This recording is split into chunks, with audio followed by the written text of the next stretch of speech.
उनको भी इतना झूठ बोलने की बीमारी डाल दी है। किसी झुग्गी का ना कोई गिराया जाएगा, ना झुग्गी को डिमोलिश किया जाएगा, ना झुग्गी में से किसी को हटाया जाएगा। ये केवल और केवल फ्रॉड है। हाई कोर्ट का एक ऑर्डर था, वो भी वो था कि जो सड़क के ऊपर हैं उनको भी मकान दिए गए हैं, जिनके मकान दिए गए हैं उनके वहां से घर हटाए गए हैं, उनको अलग से उनकी जगह मकान दे दिए गए हैं। और हमारा नाम मीना है, यूपी जिला प्रतापगढ़ हमारा घर लगता है। कोई बांग्लादेशी नहीं है। नहीं, बाद में बोलते हैं कि बांग्लादेशी है इसीलिए घर नहीं दिया है। क्योंकि हम यूपी के रहने वाले हैं और हम प्रतापगढ़ के हैं। और ये जो झूठ बोल रही है गवर्नमेंट की इतने लोगों को दे के तोड़ा है, ये सफेद झूठ बोल रहे हैं। दिल्ली में बीजेपी सरकार ने जिस तरह से बुलडोजर एक्शन लगातार उन्होंने जारी किया है, इसकी बीच बीच में जो है जिस तरह से दिल्ली में झुग्गियाँ घरें टूट रहे, अवैध जमीनों पर झुग्गी झोपड़ी जो बने हैं, इन तमाम सारी चीज़ों को तोड़ी जा रही, जिसके चलते रेखा गुप्ता की तरफ से 2 बयानें आई थी, जिस पर उन्होंने एक बार उन्होंने कहा था जो जिनकी घरें टूटे हैं उनको हमने घर दिया है पहले से, और जिनके घर अभी नहीं टूटे उनकी झुग्गियों को जो है हम नहीं तोड़ेंगे जब तक उनको हम घर ना दे जाए। क्योंकि हमारी सरकार ने जो है कहा था जहाँ झुग्गी हुई मकान, और इसके लिए 700 करोड़ का बजट भी है हमारे पास। तो रेखा गुप्ता की ये वाली बयान आपने सुने होंगे। अब उनकी मंत्री, बीजेपी मंत्री ने एक बयान देते लाइव आकर, जिसमें आम आदमी पार्टी के ऊपर निशाना साधते और कहते सबसे बड़ी झूठा पार्टी है। इतनी ज़्यादा झूठ बोलते, ऐसे लगते जैसे कि झूठ बोलने की उन्होंने कोई सुई लगा रखे हो। और पूरी उनकी पार्टी की जितनी भी नेता है, उनके समर्थन वाले भी है, यहाँ तक कि अखिलेश यादव जैसे चुनाव टाइम पर जो है अरविंद केजरीवाल के साथ देने पहुंचे थे, तो यहाँ तक कि अखिलेश यादव को भी झूठे नेता बता दिए। साफ साफ जो है उन्होंने कहा है जहाँ पर कोर्ट की ऑर्डर था जो हमें इन घरों को तोड़ना है, तो हमने उन घरों को तोड़ा है, और जो घरों को तोड़ा है उनका पहले से जो है रहने का व्यवस्था कर दिए, उन लोगों को घर दे दिए। तो वहीं पर जिन जगहों को तोड़े गए थे उन मालवे पर जो है लोग अभी भी अपनी सामान लेकर पड़े हैं। ना तो उनको रहने के लिए कहीं जगह मिले और ना ही उनको किराए के लिए कहीं कमरा मिले, तो उन मालवे पर अपने छोटे छोटे बच्चे लेकर सामानों के साथ पड़े हैं। और उनसे जब बातचीत किए तो लोगों ने क्या चौंकाने वाली खुलासा करे, एक बार आप सुनिए। अपना नाम बताइए। जी सर, हमारा नाम मीना है, यूपी जिला प्रतापगढ़ हमारा घर लगता है। कोई बांग्लादेशी नहीं है। नहीं, बाद में बोलते हैं कि बांग्लादेशी है इसीलिए घर नहीं दिया है। क्योंकि हम यूपी के रहने वाले हैं और हम प्रतापगढ़ के हैं। और दूसरी बात ये कि हमें यहाँ कोई घर नहीं मिला है। मोदी जी ने 3024 मकान पास किया था, उसमें से 1862 मकान दिया है। 1200 मकान 1200 लोगों को अभी तक नहीं मिला है। और ये जो झूठ बोल रही है गवर्नमेंट की इतने लोगों को दे के तोड़ा है, ये सफेद झूठ बोल रहे हैं। क्योंकि अगर दे के तोड़ा होता तो हम लोग का 2.5 साल से केस नहीं चल रहा होता और हम लोग यहाँ मलबे पे नहीं पड़े होते।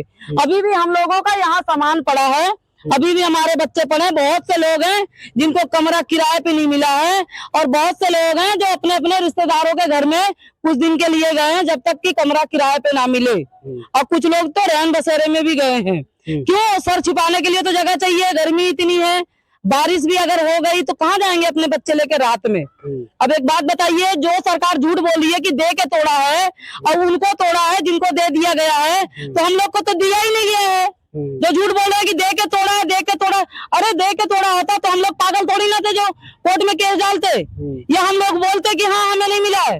अरे हमें तो मिला ही नहीं है, 40 साल हो गई हमारी उम्र यहाँ रहते। आप कब आए थे यहाँ पर रहने? अरे हमारे दादा आए थे, दादा के बाद हमारे पिताजी थे, फिर हम हैं।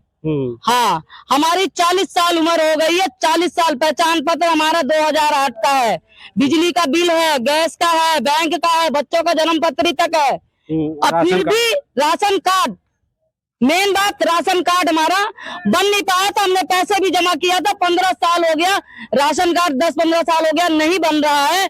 इसके कारण हमें घर नहीं दिया है। जो कि बच्चों की जन्म पत्री भी चेक कर सकते हैं, सब कुछ दिल्ली का क्यों है। रिजेक्ट किया, आपको क्यों नहीं दिया? क्योंकि हमारा राशन कार्ड नहीं बना था, क्योंकि हमने पैसे भी दे रखा है 6,000 रुपए, जो फोन करो तो कहता है अभी बन नहीं रहा, बन जाएगा, जो कि अभी तक राशन कार्ड नहीं बना, इस वजह से हमें कैंसिल कर दिया। आपका 10-12 सालों से अप्लाई है? हाँ अप्लाई है, मगर वो बन नहीं रहा है। पैसे भी दे रखा है कि हमारा राशन कार्ड, मतलब अब आपका जो घर टूटा है उसके बदले में आपको घर नहीं? कोई घर हमें नहीं मिला, किसी को नहीं मिला, 1200 लोगों को किसी को कोई घर नहीं मिला। सफेद झूठ बोल रहे हैं, मोदी जी हो गई, रेखा जी हो गई, और जो भी सरकार कह रही है कि हमें घर मिला है तब हमने घर तोड़ा है, तो सफेद झूठ बोले, किसी को कोई घर मकान नहीं मिला है। और आप बताइए अपने। इन लोगों को घर नहीं मिले थे, इन लोगों को घर मिले होते तो ये मलबे में रहने का हमें शौक नहीं है। घर मिला होता तो हम अपने घर में जाके रहते, इस मलबे में नहीं रहते। आप हमारी पिटीशन चेक कीजिए, 2.5 साल से 650 लोगों का केस चल रहा है जो दिल्ली हाईकोर्ट के अंदर में, वो झूठ नहीं है। वो लोगों ने सच में अपने केस डाले, उनको नहीं मिला तभी उन्होंने केस डाला। अब आप खुद से सोच के देख लीजिए, जिसको घर मिल जाएगा वो दिल्ली हाईकोर्ट के अंदर पहुंचेगा, ये मानने वाली बात है। तो कुल कितने लोगों को आपके हिसाब? तो आपने सुना, बीजेपी के नेता दावे करते जिनके घरे टूटे हैं उनको हमने घर दे दिए, लेकिन लोगों की बयान भी आपने सुने, जो लोगों ने कहा है अगर हमें घर देते, हम 2.5 साल पहले जो है इन मामले पर कोर्ट पर अपना याचिका दायर नहीं करते, कोर्ट पर हम शिकायतें लेकर नहीं जाते, कोर्ट की चक्करें नहीं काटते, और ना ही हम इतनी गर्मी में इन मालबे पर पड़े रहते। अगर हमें घर देते, अगर हमें घर दिया है तो आके जो भी सरकार झूठ बोल रहे, जो हमें उनने घर दिए, तो वो आके हमसे कहे जो हम तो आप लोगों को घर दिए, आप लोग यहाँ क्या कर रहे हैं, यहाँ से चले जाए। लोगों का कहना था। तो आपको क्या लगते हैं जो ये बीजेपी नेता जो है ये झूठ बोल रहे हैं या फिर ये जनता झूठ बोल रहे हैं? जो 1200 लोगों का घर टूटे हैं, जिनमें से जिनका राशन कार्ड नहीं है उनको घर नहीं मिला, लेकिन जिनकी राशन कार्ड से लेकर तमाम सारी चीज़ है उनको भी घर नहीं मिला। अगर कही जाए तो 1200 लोगों में से किसी को भी घर नहीं मिला, और ये मामला जो है 2.5 साल से कोर्ट पर चल रहे।